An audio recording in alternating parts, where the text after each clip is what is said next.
But I wanted to, as I have gone to different quilt shops and talked to different quilters about this journey, they have all asked questions about, how do you make it, how do you get started, and I just wanted to give you just a little sample and taste.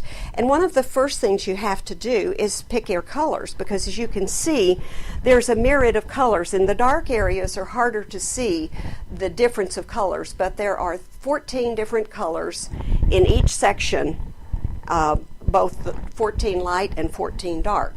And so on the table here, I have a quilt that I'm getting ready to make for another auction that I donated a quilt to in a church, and I'm making this for the person who got that one.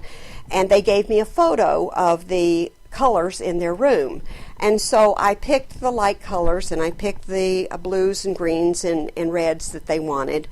And I've got them arranged in the order in which I want them to go. Once I get the fabrics arranged, I put them on the cutting charts that are in the pattern, and I put a swatch of each fabric with each section so you know where to sew it onto when you start sewing.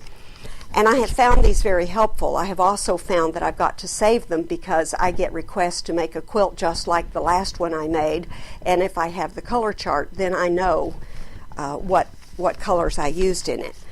But you can see when you look at the fabrics that there's no real bold, there's very few bold designs in here, because you use such a small section of each one that you don't want a bold design, but you want some shape, some design in there, and as you look at that you can see that. The pattern is drawn, the pattern that comes in the package is actually the size for making the small quilt. But from this pattern you can also make the larger quilt. And simply what you have to do is you take this pattern to a printer with a wide format printer, and you have it enlarged 160%.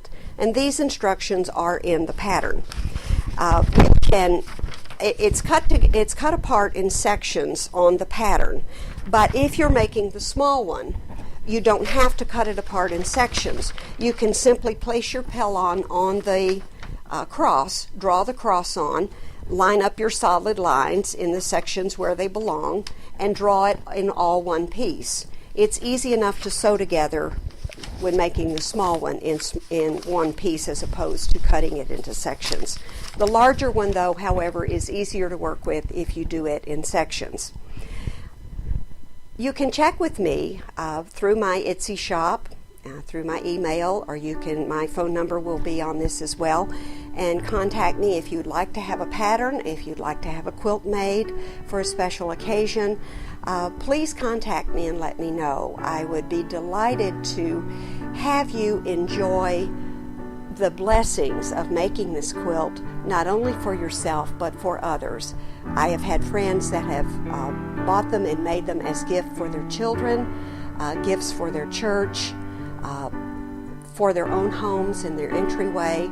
I walked into a friend's house the other day that I made one of the very first ones for, and she has it hanging in her foyer, and it was stunning when I walked in, and I was amazed at what God can do when we allow Him to use our gifts.